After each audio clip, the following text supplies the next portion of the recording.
Allô, c'est Yannick de chez Bourgeois Chevrolet. Aujourd'hui, je vais vous expliquer c'est quoi comment le tableau de bord fonctionne au niveau d'une Chevrolet Bolt.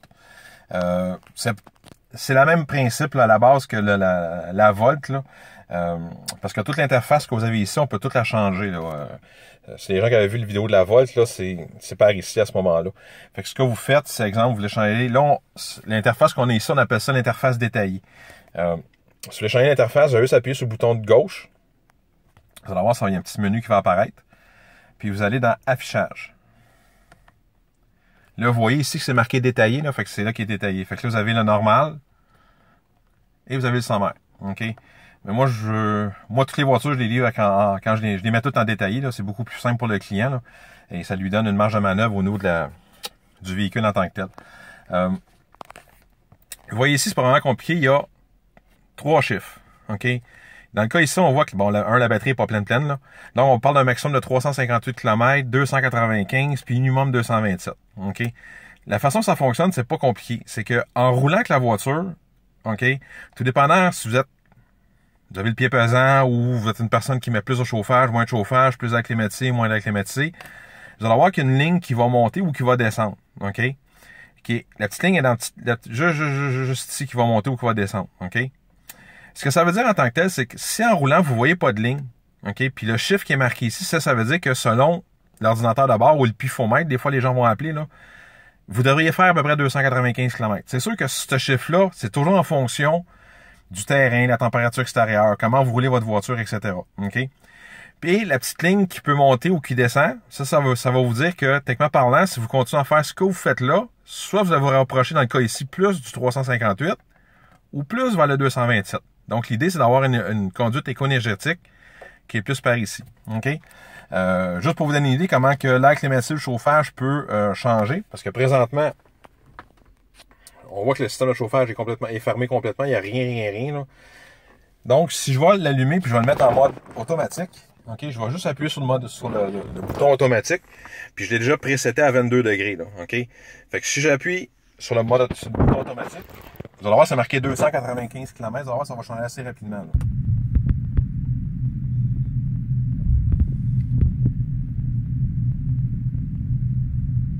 Donc, on vient de voir qu'il vient de descendre à 277. Donc, avec l'air climatique qui est dessus. Puis, on voit la consommation d'énergie. Regardez, c'est 1 kW, 0.5, 1. Tantôt, il était à 0.5. OK? Donc, si je l'arrête, vous allez voir, ça va remonter à 280, ce qu'on était tantôt. 295. Donc, on peut voir que la climatisé ou le chauffage a un instant sur le kilométrage que vous allez faire avec le véhicule. OK. L'autre chose aussi, l'autre chose que vous allez avoir, c'est qu'en roulant, ici, vous allez avoir un cercle qui est vert. OK? Ou un cercle qui va devenir, ce fameux cercle-là qui est gris présentement, parce qu'on est en arrêt, là, qui va devenir jaune. Ce cercle-là, c'est pas compliqué, c'est pour vous montrer comment d'avoir une conduite qui est éco-énergétique. C'est sûr que si vous roulez, vous accélérez rapidement sur les départs, vous freinez brusquement, ce cercle-là va donner jaune. Donc, c'est de garder ce cercle-là le plus vert possible. Autre chose, si vous roulez, exemple, 100 km/h, le cercle va être vert. Si vous roulez 105 km/h, le cercle va être jaune. Donc, c'est de garder ça toujours le plus vert possible. De cette façon-là, c'est pour ça que vous allez avoir, à longue, avoir une ligne qui est ici. Même si vous mettez le chauffage, mettez l'air climatisé, il y a une ligne qui va monter. Donc, ça va vous garder une conduite qui est éco-énergétique. OK? L'autre chose aussi que vous allez avoir dans ce tableau-là, fait que vous avez votre consommation d'électricité et votre régénération d'électricité. OK?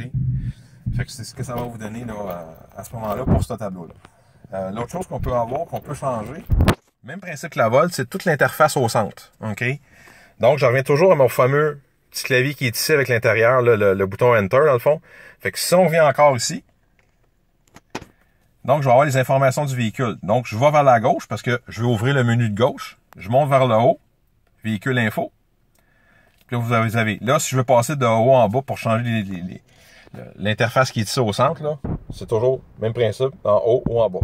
Donc, le trajet qui est là, si on descend, la pression des pneus, la vitesse moyenne, un chronomètre. Fouillez-moi qu'est-ce que ça fait, là, à part de savoir du point A au point B, ça prend combien de temps, là. Ça peut être la fois dans le trafic, par exemple, ou dépressif, ça dépend comment vous vous sentez. La distance, dans le cas ici de ce véhicule-là, il y a la distance avec l'autre véhicule, parce que ce véhicule-là, il est doté d'une caméra là, qui détecte la distance avec l'autre véhicule pour prévenir les collisions. Et si vous voulez voir rien, vous mettez rien. OK? L'autre chose, vous avez aussi le système audio. OK? L'autre affaire qui est bien fun, quand vous avez la radio au centre, là, ou les postes, etc. Si vous passez de haut en bas, ça change les postes. OK? Ou si vous avez votre clé USB ou votre téléphone, ça va changer de chanson aussi. Ça va revenir ou vous allez monter. C'est ce que je trouve ça bien fun. Puis vous avez tous vos favoris qui sont ici, le même principe. On retourne toujours à gauche. Vous allez avoir votre téléphone au centre. La navigation OnStar, mais c'est quand vous avez soit vous êtes abonné à OnStar au gros plan qui vous coûte 40$ par mois, ou vous avez les 6 premiers mois gratuits. Là. Vous pouvez appeler OnStar et leur demander d'avoir l'itinéraire. Fait que ce qui va se passer, c'est qu'ils vont l'envoyer dans le véhicule, puis la voiture va dire tourner à gauche, tourner à droite, etc. Ou si vous n'avez pas d'itinéraire, puis vous voulez avoir la petite boussole pour pointer le nord, mais c'est la façon de le faire. L'affichage, on l'a vu tantôt. Et les options, mais si vous voulez passer de kilométrage à etc. Ou vous avez toujours une alerte d'accès de vitesse. Donc, si vous roulez plus qu'exemple, dans le cas ici, 115 km/h, mais il y a une petite alerte qui va se faire dans le véhicule. Mais vous pouvez le changer, le modifier ou complètement le désactiver à ce moment-là aussi, là, ce que je viens de faire. Donc, ce que vous avez aussi, ce qui est bien, bien le fun, je vais retourner aux autres affichages pour vous les montrer. Je vous l'ai montré tantôt, là, mais juste pour être sûr. Donc, vous avez le normal. Donc, vous avez seulement une batterie avec un chiffre, point à la ligne. Ici, ça c'est la fameuse boule verte que vous aviez dans la Volt, là. Fait que c'est une feuille, puis ça va monter, ça va descendre, mais l'idée c'est de garder ce cercle-là entre les lignes vertes, là, ok, le plus possible. Ça vient remplacer votre fameux cercle vert ou jaune que je vous parlais de tantôt, là, ok. Mais comme je dis, moi j'aime mieux l'autre, le détaillé, là, parce qu'on voit le maximum minimum qu'on peut faire avec le véhicule, là, pour ça. Puis vous avez le dernier, ton affichage. Le dernier, c'est la sommaire. Donc, le sommaire, c'est que je l'aime vraiment pas, celui-là. C'est trop la batterie, puis vous avez toujours votre consommation avec la feuille, là. Mais comme je dis, c'est pas très, très clair, en tout cas. C'est pour ça que j'aime beaucoup mieux le détailler. Mais ça, je vous dis, c'est une question personnelle, là. Ce qu'on veut, ce qu'on veut pas. Fait que c'est à peu près ça pour tout de suite. Tant qu'à y être, je vais vous expliquer le système de chauffage, parce que c'est sûr que ça va arriver, là. Le système de chauffage, c'est le même principe que la Volt. OK? Moi, ce que je vous conseille, c'est de le mettre en mode automatique. De le régler comme vous voulez. Il est un petit peu plus simple que je trouve. Donc, exemple, si vous voulez avoir, exemple, le semant du vent, vous enlevez le chauffage avec climatisé, vous l'enlevez. Vous voulez le fermer complètement, vous appuyez ici, ça va le fermer complètement. La température qui est ici, OK. Là, on va le fermer parce que on m'entendra plus parler. Puis comme je dis, quand vous mettez en mode automatique, c'est l'auto qui va décider, en fonction de la température, vous allez avoir c'était ici et où est-ce que l'air va sortir. Ça va être plus de vent, plus de fans, etc. Ça va être toujours en fonction de la température que vous allez avoir là. Même principe, si les vitres d'en avant viennent embuer, donc on part du pare-brise en avant, vous appuyez ici 2-3 secondes, après ça, vous remettez ça automatique. Le dégivreur arrière, ça met aussi les miroirs chauffants. OK? Si vous voulez garder la voiture, vous voulez toujours que la voiture reste en mode automatique, mais en fond de 23 degrés, donc lui va décider la vitesse de la fan. Exemple, si on rallume l'air climatisé, mais vous voulez avoir plus de chauffage au pied. Chauffage au pied, il va y avoir du chauffage vers le haut ou l'air climatisé vers le haut.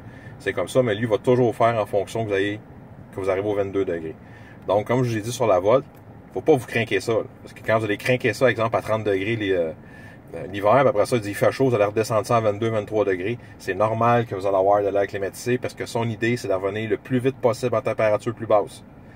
Fait que, comme je vous dis, c'est la façon la plus économique, c'est toujours rouler en mode automatique. OK? Puis vous jouez avec ça.